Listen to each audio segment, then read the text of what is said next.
नमस्कार दोस्तों, आपके अपने YouTube चैनल में आपका हार्दिक स्वागत है। आज मैं अमित आपको पहली क्लास में मैंने बताया था फ्रेजल वर्ब के बारे में। जो नेक्स्ट टॉपिक है, आज मैं इंग्लिश के अंदर ग्रामर को लेकर चलूँगा, क्योंकि जो ग्रामर होती है वो सभी कॉम्पिटिटिव एग्जाम्स के अंदर आती है आपके में। तो उसमें क्या होता है, ग्रामर को मैं आपको कराऊंगा एक कॉन्सेप्ट के साथ, ना कि इसके अंदर कोई रूल होगा ना रेगुलेशन होगा। कुछ रूल रेगुलेशन नहीं होंगे, बस होगा तो कॉन्सेप्ट होगा। तो आज का जो पहला टॉपिक है ग्रामर का, वो लेके चलता हूँ मैं टेंस। टॉपिक होगा कौन सा आपका? टेंस। टेंस में हमने देखा है कि टेंस के अंदर बहुत सारे क्वेश्चन बनते हैं हर एक एग्जाम के अंदर, चाहे वो एग्जाम आपका एचटेट का हो, सीटेट का हो, डीएसएसबी का हो, या फिर कोई भी कॉम्पिटिटिव एग्जाम आपका क्लर्क, एसएससी, कोई भी हो सकता है। तो यहाँ से बहुत सारे क्वेश्चन बनते हैं। इसका एक अलग कॉन्सेप्ट होगा, इसके अंदर कोई रूल रेगुलेशन नहीं होगा। तो टेंस के बारे में पढ़ते हैं। टेंस होते हैं जी आपके कितने? तीन। एक तो होता है आपका पास्ट टेंस, एक होता है प्रेजेंट, और एक टेंस होता है आपका फ्यूचर। पास्ट, प्रेजेंट और फ्यूचर। पास्ट का मतलब होता है जो अब से पहले का है, मतलब जो काम अब हो रहा है। मैं बोलूँ प्रेजेंट, कि प्रेजेंट होगा जो अब आपके सामने है, जिसमें आप जी रहे हो, वो प्रेजेंट है। इससे पहले का जो टाइम था वो पास्ट था, और आने वाला समय क्या होगा? फ्यूचर होगा। तो सबसे पहला क्वेश्चन बनता है टेंस के अंदर कि पहचान करने का, कि कौन सा टेंस है, कौन सा टेंस नहीं है। तो सबसे पहले हम ये सीखेंगे कि टेंस की पहचान कैसे करनी है, क्योंकि चीज़ें जब तक हम ठीक नहीं कर सकते, जब तक हमें उनकी क्या नहीं होगी? पहचान नहीं होगी। अगर किसी का कोई बच्चा खो जाता है तो वो सबसे पहले जो पुलिस वाले होते हैं एक फ़ोटोग्राफ मांगते हैं बच्चे का। अगर उनके पास कोई भी फ़ोटोग्राफ नहीं होगा, कोई पहचान नहीं होगी बच्चे की, तो बच्चे को वो नहीं फाइंड आउट कर सकते। तो मुझे सबसे पहले बताना होगा कि पहचान कैसे करोगे टेंस की। टेंस होती हैं आपके तीन, सबको पता है। अब मैंने यहाँ पे लिखे हैं कुछ वर्ब की फॉर्म लिखता हूँ मैं यहाँ पे। Do, does, did, done. एक होता है मेरा हैज, हैव, हैड, हैड, और लास्ट होती है मेरी बी की फॉर्म। बी की फॉर्म में इज, एम, आर। यहाँ पे होते हैं आपके वॉज, वर, और यहाँ पे होता है आपका बीन। अब जैसा कि आपको पता है, ये मेरी वर्ब की फर्स्ट फॉर्म है, ये सेकंड फॉर्म है, और ये है मेरी वर्ब की थर्ड फॉर्म। तो मुझे आपको जो ये वर्ब लिखी हुई है इधर, यही आपके टेंस होते हैं। इनके अलावा टेंस में कुछ नहीं होता। तो जो वर्ब की फर्स्ट फॉर्म है, फर्स्ट फॉर्म मुझे बताएगी कि वो टेंस कौन सा है आपका? प्रेजेंट टेंस है। फर्स्ट फॉर्म से मुझे पहचान करनी होगी टेंस कौन सा है मेरा? प्रेजेंट। अब मुझे पता है ये मेरा प्रेजेंट टेंस हो गया। अब ये इसकी पास्ट फॉर्म है, फर्स्ट की पास्ट फॉर्म होगी सेकेंड फॉर्म, और प्रेजेंट का पास्ट हो जाएगा ये आपका। इसका मतलब मुझे पता चला जहाँ पे सेकंड फॉर्म आती है वो कौन सा टेंस होगा मेरा? पास्ट टेंस होगा। और फ्यूचर के लिए विल या शैल, जो कि आपके मॉडल भी होते हैं। अगर आपको कहीं भी सेंटेंस में दिखता है सेकंड फॉर्म, इसका मतलब होगा वो पास्ट टेंस। अगर वर्ब की फर्स्ट फॉर्म दिखती है आपको सेंटेंस के अंदर तो प्रेजेंट टेंस होगा। विल या शैल दिखता है तो टेंस होगा मेरा फ्यूचर। अब मुझे पता करना है कि जो मेरा, अब इनके सभी के होते हैं चार पार्ट। ये तो होगी पहचान करनी केवल पास्ट, प्रेजेंट और फ्यूचर की। अब इनके चार पार्ट होते हैं। एक होता है मेरा इंडेफिनेट, नेक्स्ट होता है मेरा कॉन्टिन्यूअस, एक होता है मेरा परफेक्ट, और लास्ट होता है मेरा परफेक्ट कॉन्टिन्यूअस।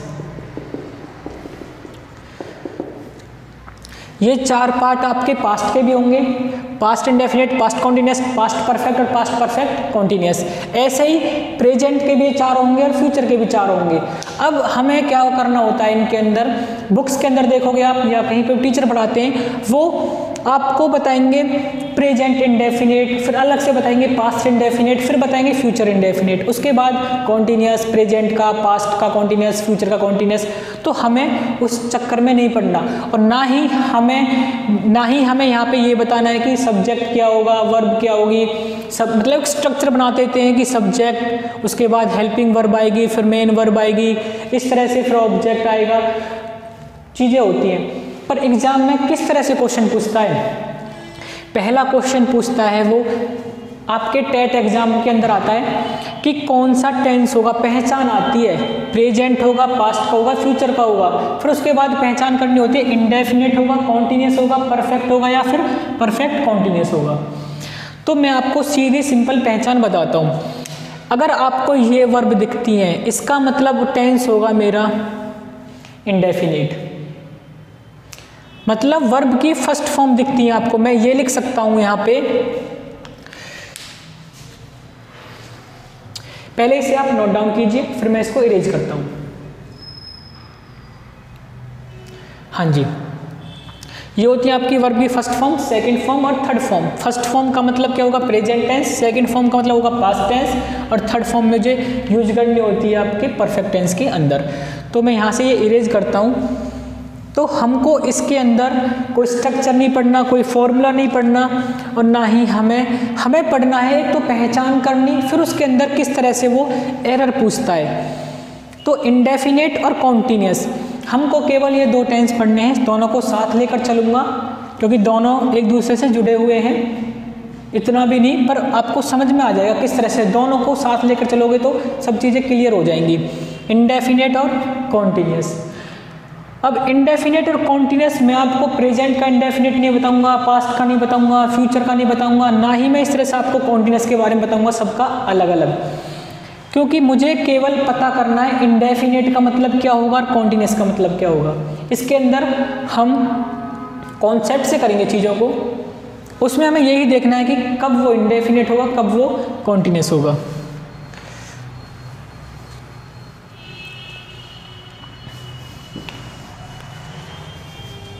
तो चीज़ें किस तरह से करेंगे, किस तरह से एग्जाम में आती हैं, वो चीज़, उस चीज़ को लेकर चलना है हमको।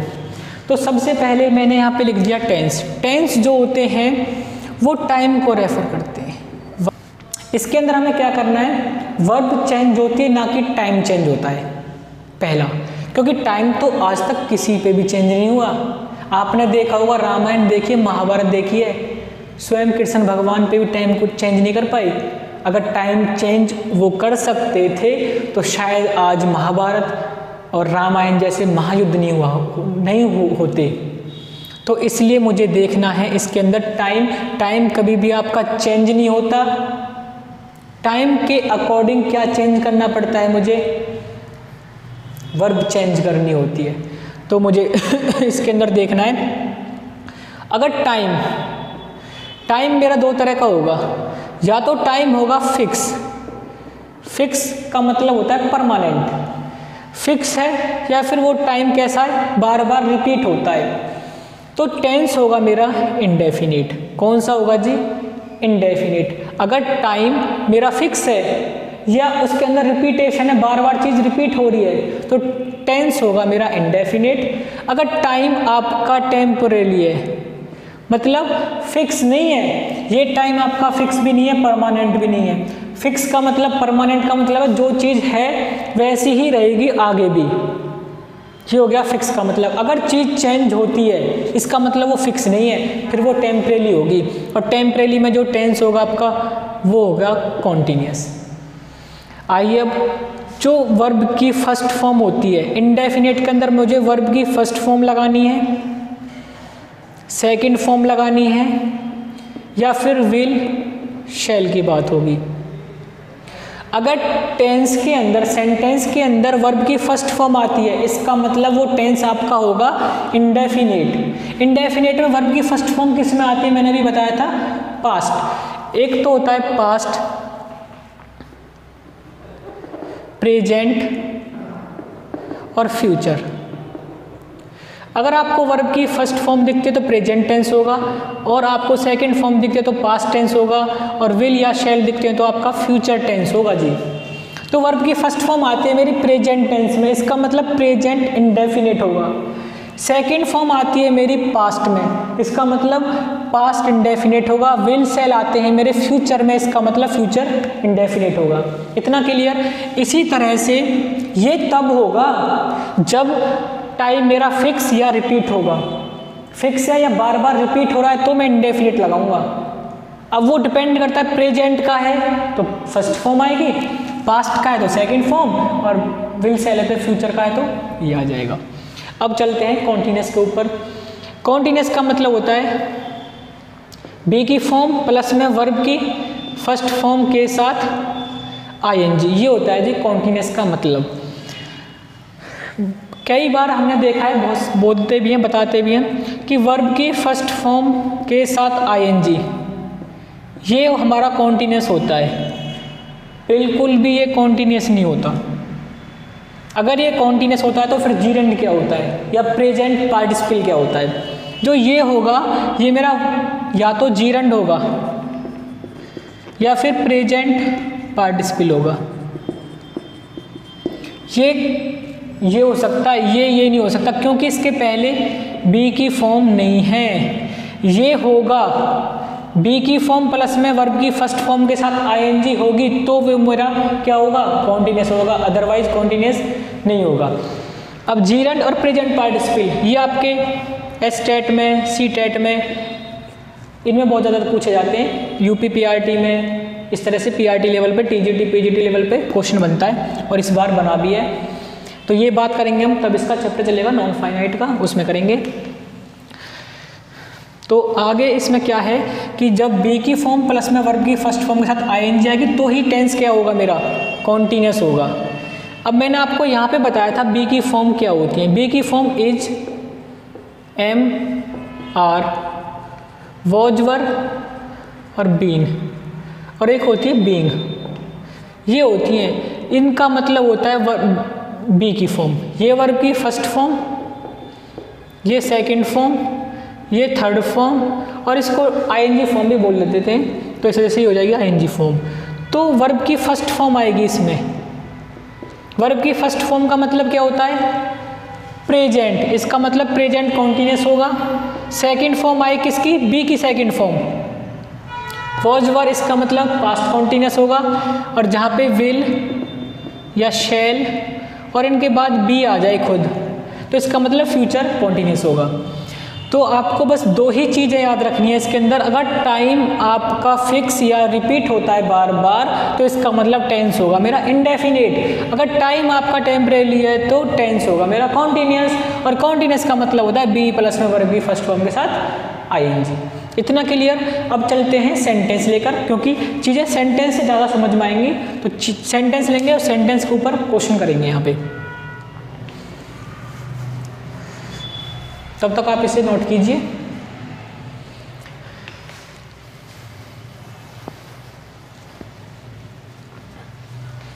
तो यहाँ पे मैंने कुछ सेंटेंस लिखे हैं इस तरह से। मैंने लिख दिया यहाँ पे, my house is facing in the east, और एक सेंटेंस लिख दिया यहाँ पे, I am facing in the east. एक सेंटेंस लिख दिया जी मैंने यहाँ पे आपका, आई एम नोइंग यू, और एक सेंटेंस लिख दिया मैंने यहाँ पे जी,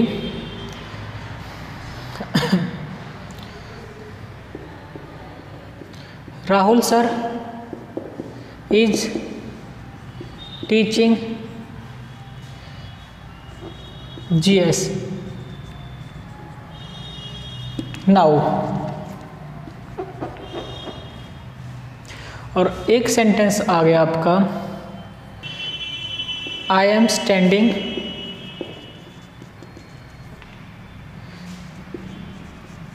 नियर माई इंस्टीट्यूट, और एक सेंटेंस लिख दिया, a tree is standing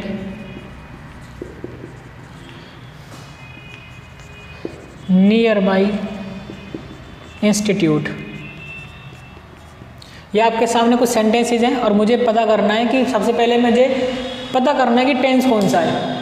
tense का पता करना है। टेंस का पता करने के बाद फिर मुझे चेक करना है कि इसके अंदर कॉमन एरर है या नहीं है, क्योंकि चीज़ें जब तक आप पता नहीं करोगे, जब तक आपको चीज़ें पता नहीं होंगी, आप उनको जानते नहीं होंगे, पहचानते नहीं होंगे, तब तक चीज़ों में कॉमन एरर पाना बहुत बड़ी बात हो जाती है। तो सबसे पहले मुझे पता करना है कि कौन सी चीज़ है, कौन सा टेंस है। अगर वो टेंस है तो ठीक है, अगर वो टेंस नहीं है तो उसकी जगह क्या आ सकता है। सबसे पहले मुझे पता करना है कि टेंस कौन सा है, क्योंकि ये भी एग्जाम में आता है, सेंटेंस लिख देते हैं कि बताओ जी टेंस कौन सा है। तो मुझे यहाँ से पता चला इज जो होती है मेरी वर्ब की फर्स्ट फॉर्म होती है। जैसे कि मैं यहाँ पे लिखता हूँ do, does, did, done, has, have, had और is, am, are, was, were, been. तो मुझे पता है ये वर्ब की फर्स्ट फॉर्म है, ये सेकंड फॉर्म और ये होगी मेरी थर्ड फॉर्म। तो मुझे पता है ये इज वर्ब की फर्स्ट फॉर्म है। फर्स्ट फॉर्म है, इसका मतलब फर्स्ट फॉर्म किस में आती है आपकी प्रेजेंट में। तो मैंने सबसे पहले पता किया कि ये हुआ आपका प्रेजेंट। बी प्लस में आईएनजी, बी की फॉर्म होती है ये आपकी, इसका मतलब बी की फॉर्म किस में आती है आपकी कॉन्टिन्यूअस में। तो मुझे देखना है कि यहाँ से पता चला मुझे कि जो टेंस होगा वो होगा प्रेजेंट कॉन्टिन्यूअस। ठीक है जी। अब मुझे ये तो पहचान लिया कि टेंस तो मेरा प्रेजेंट कॉन्टिन्यूअस है। अब मुझे इसके अंदर ये कैसे पता चलेगा कि ये इसके अंदर कोई कॉमन एरर है या नहीं है। तो सबसे पहले आप ये चेक करो, जैसे कि मैंने अभी आपको बताया था इंडेफिनेट में चीज़ कैसी होती है, फिक्स होती हैं या चीज़ रिपीट होती है, और कॉन्टिन्यूअस में चीज़ें कैसी होती हैं, टेम्परेरी होती हैं। ये मैंने अभी बताया था आपको कि फिक्स में फिक्स होगी चीज़ या रिपीट होगी तो इंडेफिनेट होगा टेंस, टेम्परेरी होगी तो क्या होगा कॉन्टिन्यूअस। अब मुझे सेंटेंस से पता चला कि टेंस तो मेरा प्रेजेंट कॉन्टिन्यूअस है। अब मुझे ये देखना है कि इसके अंदर कॉमन एरर है या नहीं। प्रेजेंट कॉन्टिन्यूअस का मतलब क्या होता है जी, टेम्परेरी। अब यदि ये टेम्परेरी है तो इसका मतलब सेंटेंस मेरा ठीक है। अगर ये टेम्परेरी नहीं है तो क्या होगा, फिक्स होगा। फिक्स है तो मेरा कौन सा टेंस होना चाहिए, इंडेफिनिट। और देखो my house is facing in the east, जो घर का फेस है वो ईस्ट डायरेक्शन में है। अगर आज जो घर है, घर का जो फेस है वो ईस्ट डायरेक्शन में है, मैं पूछूं आपसे क्या वो थोड़ी देर के बाद या एक दिन के बाद चेंज हो जाएगा, नहीं होगा ना। इसका मतलब जो घर का जो फेस होगा वो फिक्स होगा, वो टेम्परेरी नहीं होगा। एक डायरेक्शन में तो उसी डायरेक्शन में रहेगा तब तक जब तक वो घर बना हुआ है। इसका मतलब ये टेंस कौन सा हो जाएगा मेरा, फिक्स। इसमें घर का जो फेस है हाउस का वो फिक्स है। फिक्स है तो फिक्स के लिए क्या यूज करता हूं मैं, इंडेफिनेट। तो प्रेजेंट का कॉन्टिन्यूअस था तो प्रेजेंट का ही इंडेफिनेट बनाऊंगा, तो क्या होगा इसमें, फेसिज। देखो सब्जेक्ट अगर मेरा सिंगुलर है तो वर्ब भी मेरी सिंगुलर आती है, एस वाली। ठीक है जी। अभी इसके बाद थोड़ा सा बात करेंगे इस वर्ब के ऊपर। यहाँ से भी हमें पता नहीं होता कि कब वर्ब सिंगुलर होती है कब वर्ब प्लूरल होती है, तो इसके ऊपर लास्ट में करेंगे बातें अभी। अब नेक्स्ट क्वेश्चन है मेरा I am facing in the east. मुझे यहाँ से पता चला एम मेरी वर्ब की फर्स्ट फॉर्म मतलब प्रेजेंट, और बी प्लस में वर्ब की फर्स्ट फॉर्म के साथ आईएनजी, इसका मतलब कॉन्टिन्यूअस। तो मुझे पता चला इस सेंटेंस से कि टेंस तो मेरा प्रेजेंट कॉन्टिन्यूअस है। अब मुझे चेक करना है कि इसके अंदर एरर है या नहीं। तो देखो प्रेजेंट कॉन्टिन्यूअस की चीज़ें अंदर होती है टेम्परेरी, तो मुझे देखना टेम्परेरी है या नहीं। जो बंदा है I am facing in the east, इसका मतलब कोई बंदा है, जैसे कि मैं हूँ, मैं किधर देख रहा हूँ, ईस्ट डायरेक्शन में, तो ये चीज़ मेरी फिक्स है टेम्परेरी। क्योंकि मैं अब देख रहा हूँ शायद थोड़ी देर बाद के लिए चेंज कर दूंगा, इसका मतलब फिक्स नहीं रहा मैं। फिक्स का मतलब है जो चीज़ जैसी है वैसी ही रहेगी। जैसे घर का फेस था वो एज इट इज रहेगा, अगर हम उसे तोड़ते हैं चेंज तब होगा वो। अदरवाइज चेंज नहीं होगा। यहाँ पे मैं हूँ, अब मैं ईस्ट डायरेक्शन में देख रहा हूँ, तो इसका मतलब अब मैं थोड़ा चेंज हो गया साथ के साथ ही, तो मैं फिक्स नहीं रहा, मैं कैसा हो गया, टेम्परेली हो गया। टेम्परेली हो गया तो टेम्परेली में कौन सा टेंस यूज करते हैं हम, कॉन्टीन्यूअस। टेम्परेली के अंदर यूज करते हैं हम कॉन्टीन्यूअस टेंस। इसका मतलब ये सेंटेंस मेरा ठीक है, कोई एरर नहीं। अब नेक्स्ट क्वेश्चन है मेरा, आई एम नोइंग यू। अब देखो I am knowing you,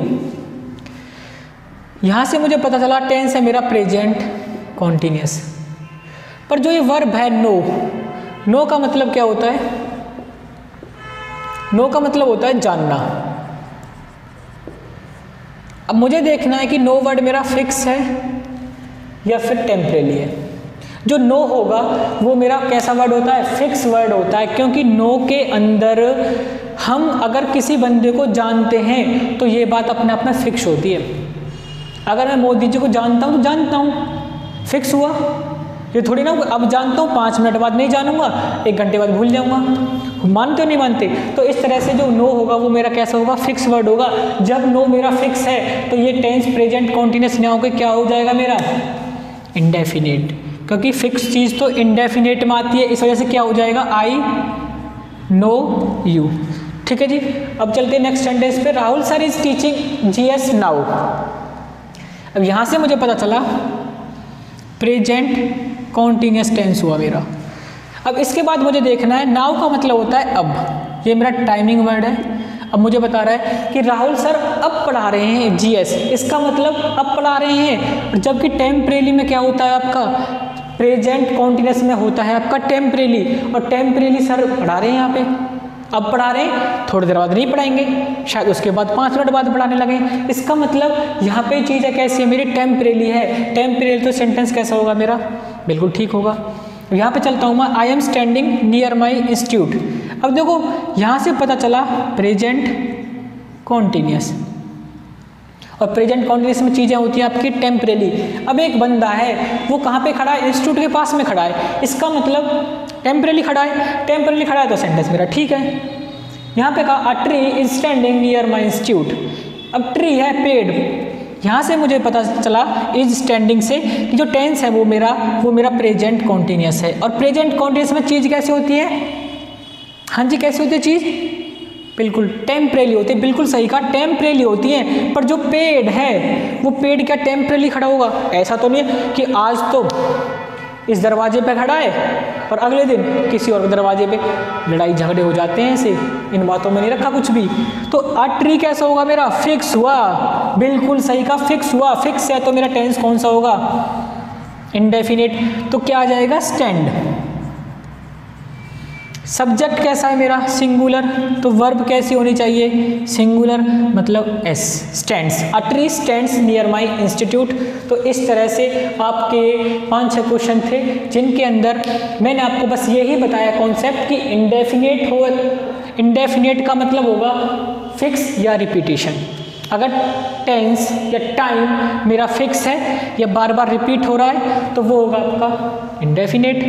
temporary तो क्या होगा, कॉन्टिन्यूअस होगा। हाँ जी, आप एक बार नोट कीजिए।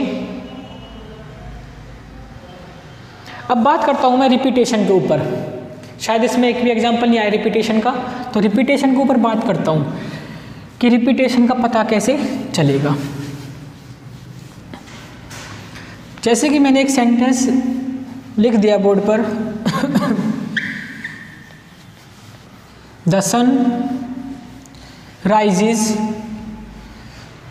इन द ईस्ट, या फिर मैं बोल देता हूं यहां पे द अर्थ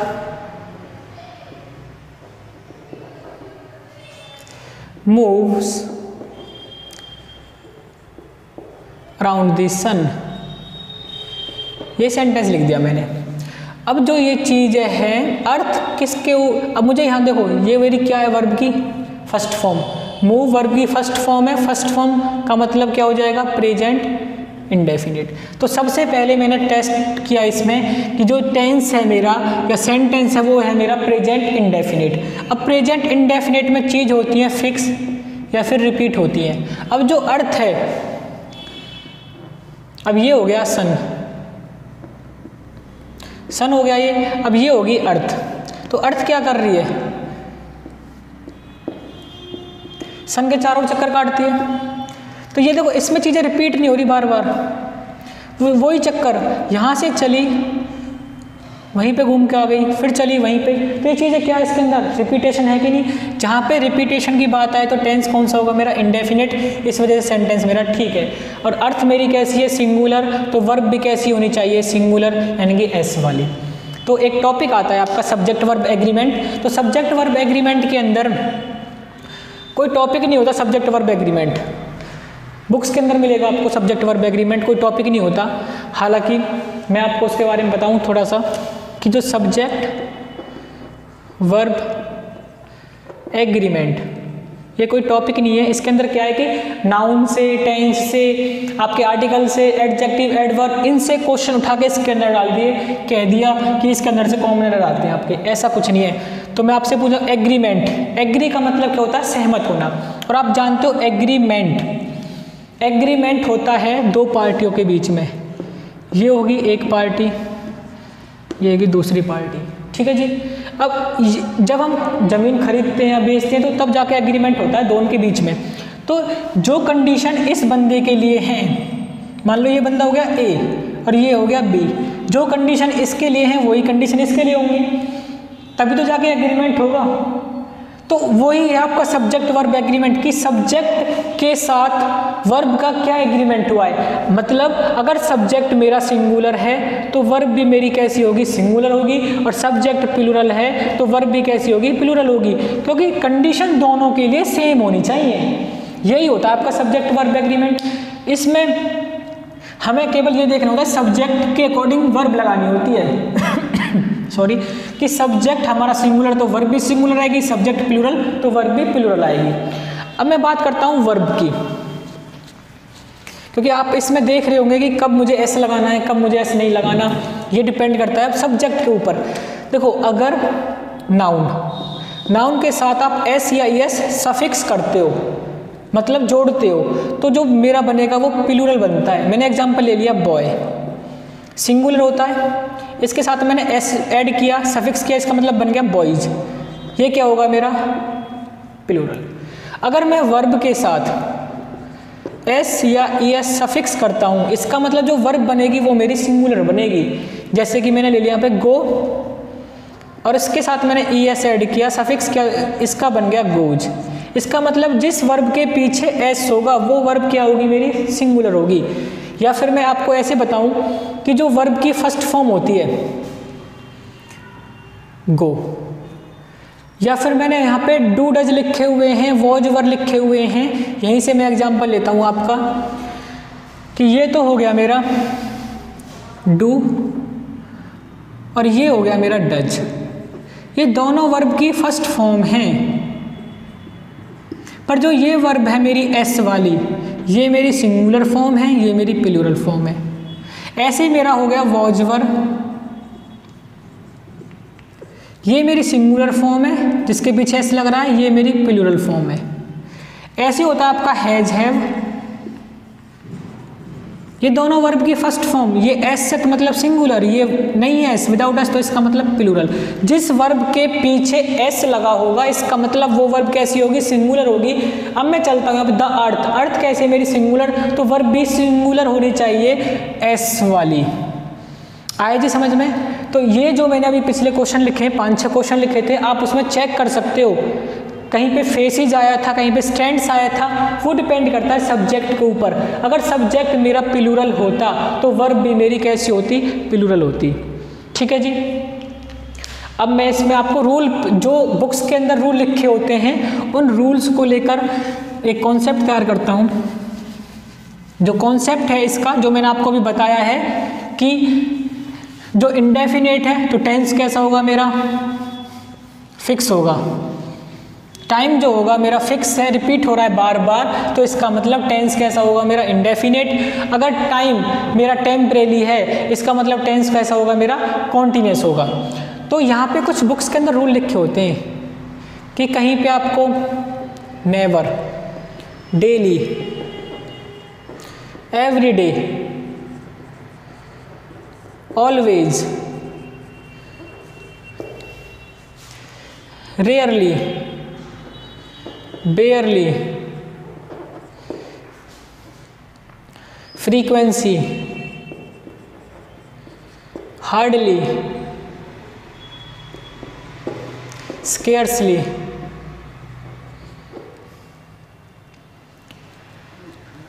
इस तरह से आपके बहुत सारे वर्ड हो सकते हैं इसके अंदर। जहां पे आपको ये वर्ड दिखते हैं, सेल्डम भी हो सकता है, रिपीटेशन भी आ सकता है। जैसे फ्रीक्वेंसी होती है, रिपीटेशन भी आता है, चीज़ रिपीट होती है। तो जहाँ पे आपको ये वर्ड दिखे तो वहाँ पे आपको टेंस कौन सा लगाना है, मुझे इंडेफिनिट लगाना है। अगर ये प्रेजेंट की बात करते हैं तो प्रेजेंट इंडेफिनिट टेंस यूज होगा, क्योंकि इन वर्ड्स के अंदर या तो रिपीटेशन होगी या फिर ये वर्ड अपने आप में कैसे होंगे, फिक्स होंगे। नेवर का मतलब क्या होता है, कभी नहीं। जो कभी नहीं हुआ इसका मतलब वो कैसा होगा, मेरा फिक्स होगा। डेली का मतलब चीज़ें रिपीट में है, रिपीटेशन है इसके अंदर। डेली सन, सुबह होते ही सन निकल आता है, सुबह होते ही सन निकला, इसका मतलब रिपीटेशन है। एवरीडे में रिपीटेशन। ऑलवेज का मतलब हमेशा, हमेशा जो जैसा होगा वैसा ही रहेगा, इसका मतलब क्या हो जाएगा इसमें आपका फिक्स या रिपीटेशन। रियरली का, बेयरली का मतलब होता है मुश्किल से ही। हार्डली का मतलब भी यही होता है। फ्रीक्वेंसी, फ्रीक्वेंसी में, फ्रीक्वेंसी ये आपका एग्जाम में पूछा था, इसकी यूनिट होती है हर्ट्ज, इसकी यूनिट एग्जाम में बहुत आता है। फ्रीक्वेंसी का मतलब समझो, ये होगी मेरी साइन वेव। अब साइन वेव फिर दोबारा ऐसे आई, फिर दोबारा ऐसे, तो ये चीज़ इतनी इतनी, देखो ये चीज़ इतना आप देखोगे तो बार बार क्या कर रहा है, ये रिपीट कर रहा है, तो इसके अंदर रिपीटेशन। फ्रीक्वेंसी का मतलब होता है एक सेकंड में कितनी साइकिल्स बनती है, नंबर ऑफ साइकिल्स पर सेकंड। एक सेकंड में कितनी साइकिल बनती है उसको बोलते हैं फ्रीक्वेंसी। तो चीज़ें बार बार वही चीज़ तो रिपीट हो रही है, इसका मतलब ये आ जाएगा। एक होता है मेरा ओकेजन। ओकेजन जहाँ पे आ जाए उसका मतलब क्या होगा, आपका रिपीटेशन है। जैसे बोलते नहीं है, सुबह हुई सन निकल आया, सुबह हुई सन निकल आया, सुबह हुई सन निकल आया, रिपीटेशन है कि नहीं। इस तरह से मैं ओकेजन का मतलब होता है अवसर। जैसे ही ओकेजन आया, अवसर आया, और आपने देखा होगा अवसर पर लोग क्या करते हैं, होली, दिवाली, होली आती है, हमें बताया जाता है कि होली के दिन शराब नहीं पीते, ताश नहीं खेलते, जुआ नहीं खेलते, पर उस दिन हम क्या करते हैं, लोग क्या करते हैं, उसी दिन 2-2 पैक बनाते हैं। आया समझ में। जैसे ही अवसर आए, बोलते नहीं है लोग कि अवसर पे ही पी लेते हैं, कोई फंक्शन होता है तो पी लेते हैं, अदरवाइज नहीं पीना होता।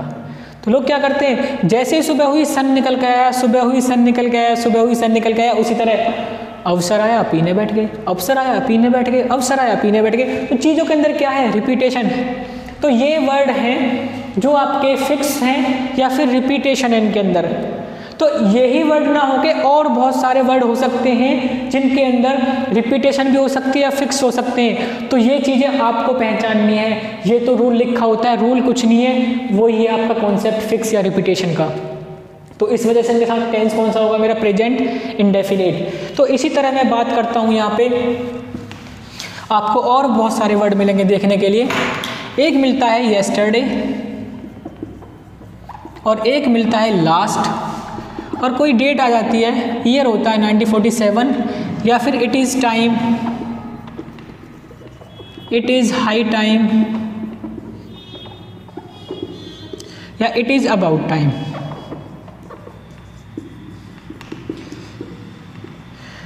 यस्टरडे का मतलब क्या होता है, यस्टरडे का मतलब होता है पिछला, आज से पिछला। यस्टरडे जो आज, अगर आज क्या है, अगर आज बुधवार है या आज मंगलवार है, आज अगर मंगलवार है, ट्यूसडे है, तो इसका मतलब इससे यस्टरडे क्या था, मंडे था। आप हमेशा यस्टरडे में बताओगे कि आज से पिछले की बात हो रही है। कभी भी पूछोगे तो आप यही बताओगे। इसका मतलब क्या होगा, फिक्स हुआ। लास्ट डे आ जाए, लास्ट मंथ आ जाए, लास्ट ईयर आ जाए, तो आप हमेशा पिछला ही बताते हो। ईयर 1947, कोई डेट आ सकती है यहाँ पे।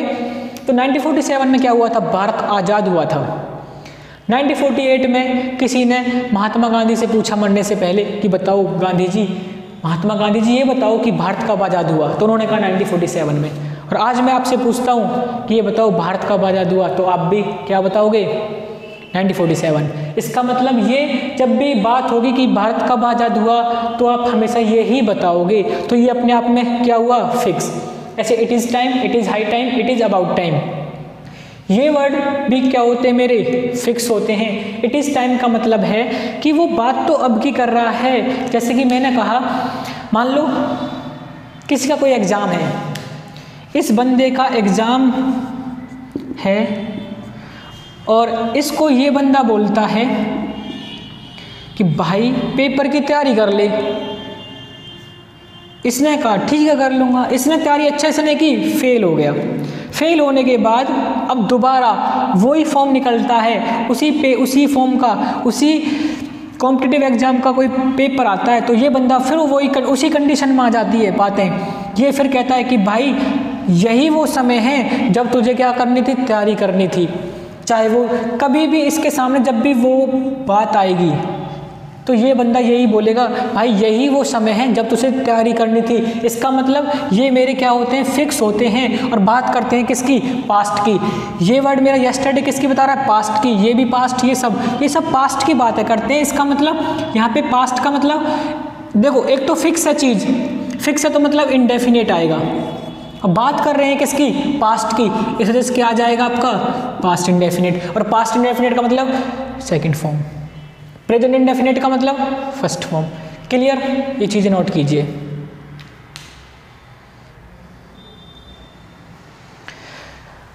अब इसके बाद चलता हूँ, ये तो हुई पास्ट प्रेजेंट इंडेफिनेट की। इसी तरह से आपके ये रूल्स नहीं होते, आपको बुक्स के अंदर मिलेंगे कि रूल्स हैं, रूल्स हैं।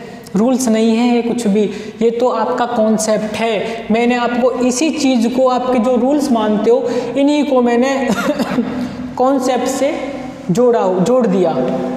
तो अब आप बताना कि टेंस आपको इजी लग रहे हैं या हार्ड। देखो, चीज़ों को कॉन्सेप्ट से करोगे तो चीज़ें बहुत अच्छी बेहतर बन जाएंगी।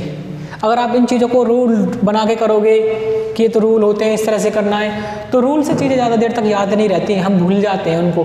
कॉन्सेप्ट से जोड़ो चीज़ों को। अब मैंने कहा यहाँ पे now, recently, presently, right now, at this time, at this moment,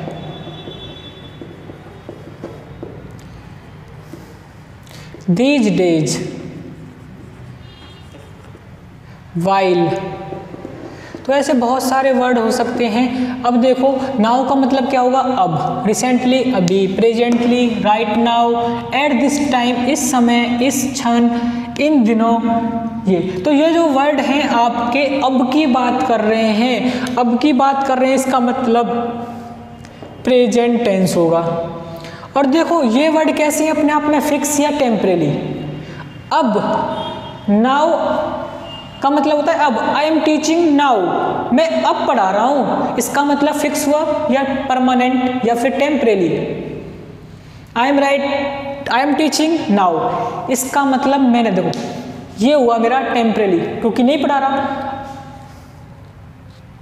आया समझ में? अगर मैं पढ़ाना स्टार्ट कर दिया तो चीजें फिक्स का मतलब है वो चीज चलती ही रहेगी आपकी। तो इसका मतलब ये क्या हुआ मेरा, तो यहाँ पे बताती चीजें कि ये कैसी है आपकी, टेम्परेरी। इसका मतलब प्रेजेंट कॉन्टिन्यूअस टेंस यूज होगा आपका। इसी तरह यहाँ पे लिख दिया मैंने, at that time, at that moment, those days, while.